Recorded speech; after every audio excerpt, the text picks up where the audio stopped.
Hey, today we're taking a look at a few things that can make you sound a little bit rude or impolite in English, and of course, how you can fix these things to sound more polite. So first of all, why is it important to sound polite, and what does this have to do with English as a language? First of all, every language has its own unique culture and characteristics. Now, when I say culture, I don't mean the culture of people in a specific place. So I'm not talking about just Canadian culture or American culture or English culture.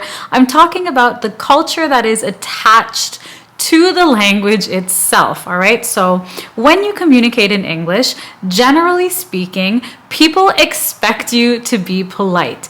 Being polite is important because it makes you more personable, it makes you more professional, it makes you more approachable, and it increases the chances of people being more responsive and open to communicating with you, to connecting with you, to doing business with you. So being polite is super important when you are communicating in English. So let's take a look at these 4 things that can make you sound a little rude in English and how to fix them.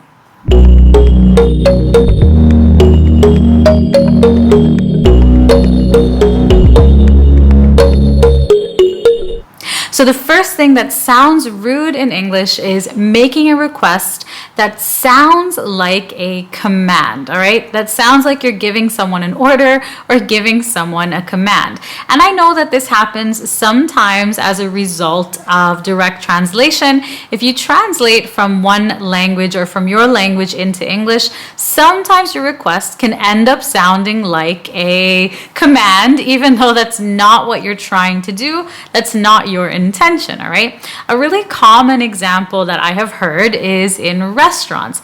I've heard lots and lots of people in many different places say things like bring me water or give me water or whatever they're ordering, and it sounds super rude in English, okay? I know that sometimes it is just an issue of the language and it's just a translation and the message is clear, the message is received, but the sound and the tone and the feeling is quite rude, unfortunately. So instead, you could make a polite request like, could I have some water, please? Okay, could I have some water, please?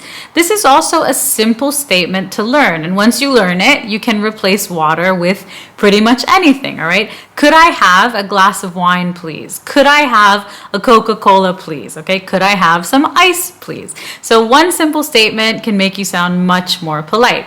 Another example, instead of saying, I need your help or help me with this, again, a command, you can ask politely and you can say, would you be able to help me with this, please, all right? Or instead of saying, give me your email, give me your number, give me your information, this phrase, give me, is generally quite rude. Again, a polite request would be, would I be able to get your email address, please? Okay, or would you be able to provide me with, in a more formal situation, would you be able to provide me with your email address, please? All right, instead of give me. So again, just be aware of requests and make sure that they don't sound like you're giving a command or an order to someone. And sometimes just adding please doesn't necessarily make the request polite. So if you start with give me and you end with please, it still doesn't sound great, all right? So for example, give me water, please, still sounds rude to me in English, okay? So just be aware of the overall tone of your question. So the next thing that can sound rude in English is asking questions that put people on the spot. Now, to put someone on the spot, this is actually a very common idiom in English. If you put someone on the spot, it means you put them in a position where you force them to answer a super uncomfortable question, all right? So putting someone on the spot is never really a nice thing, okay?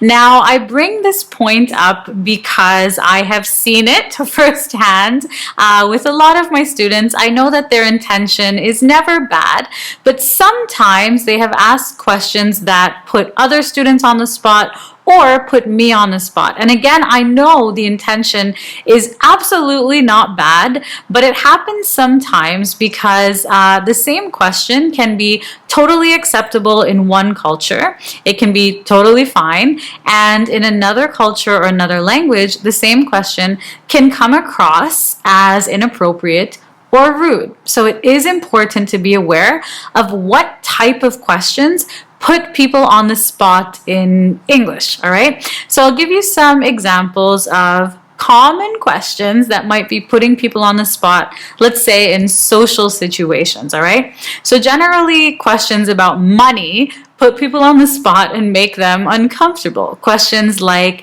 how much does your company pay? How much is your salary? How much is your rent in your apartment? How much is the watch that you're wearing, for example? Super uncomfortable and inappropriate questions in social situations, all right?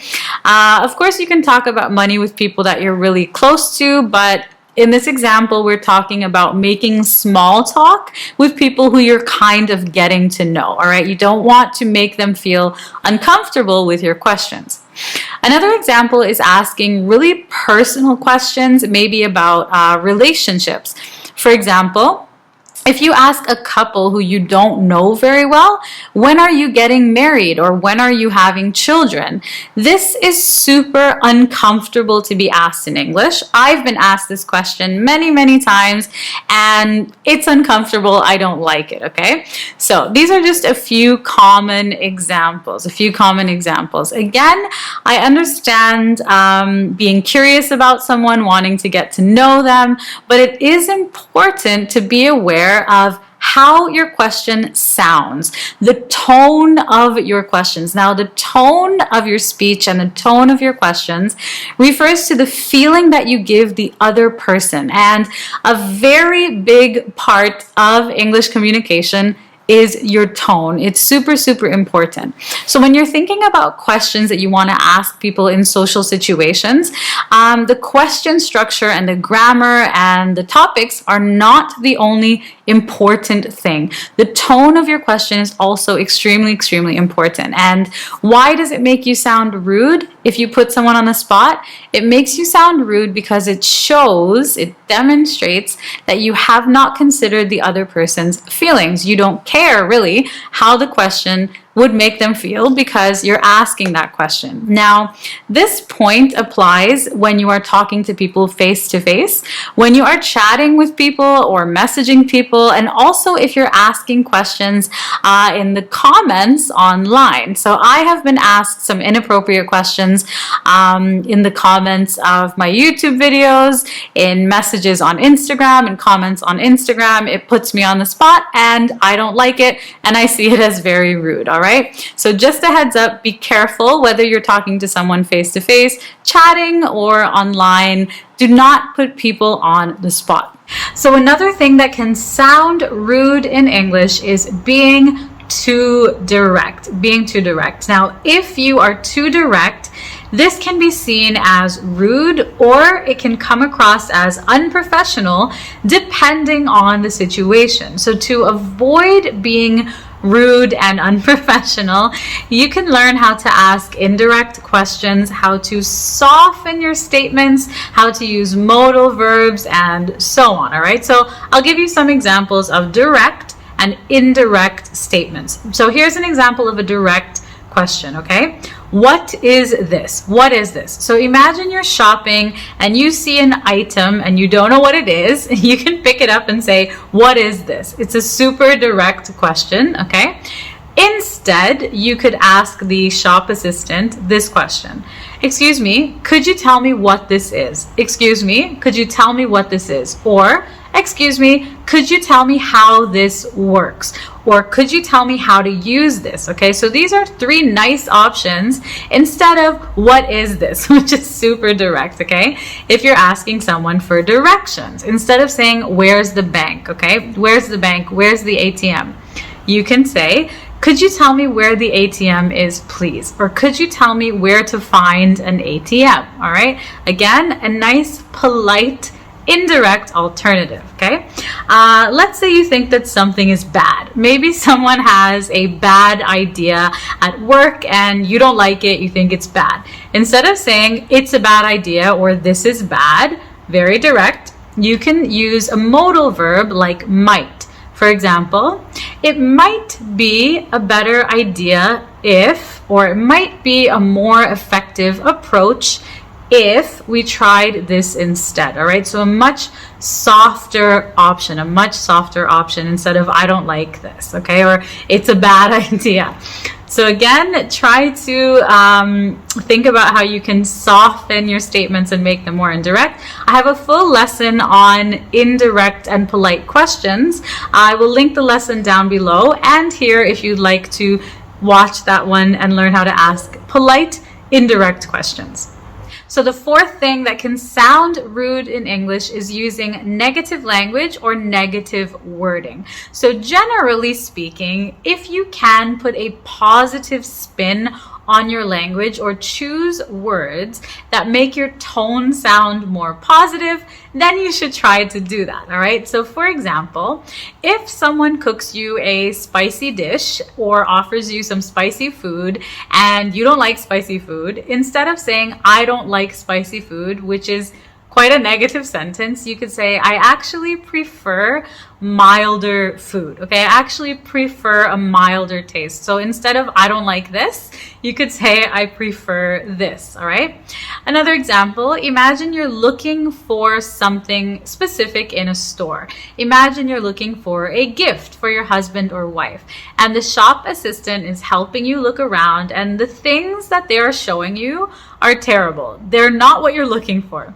Instead of saying, I'm not looking for this, you could say something like, I'm actually looking for something more like, and then explain what you're looking for, all right? So again, a positive spin on it, okay? Instead of saying, I don't like this, I prefer this. I'm not looking for this, I'm actually looking for this, okay? So instead of saying, I don't agree or I disagree, you can ask someone, have you considered this perspective or this point of view, all right? One more example, imagine that you are a manager or a supervisor or a boss.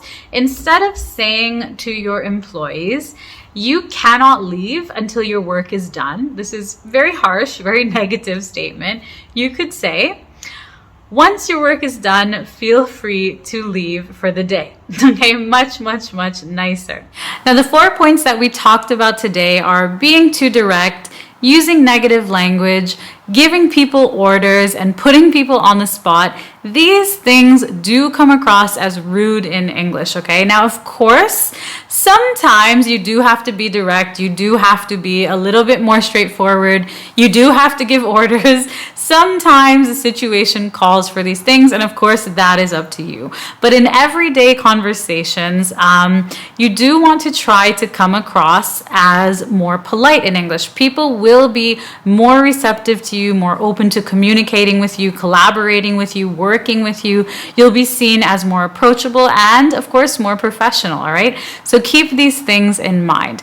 If you do want to level up your overall English conversation skills, make sure you grab my free ebook, English Conversations Made Simple. The link to download it is just below this video, all right? Now, if you have any questions or comments on today's topic, how to sound more polite and avoid being rude in English, please do leave those down below. And as always, thank you so much for watching and for learning with me, and I will see you very soon in the next lesson.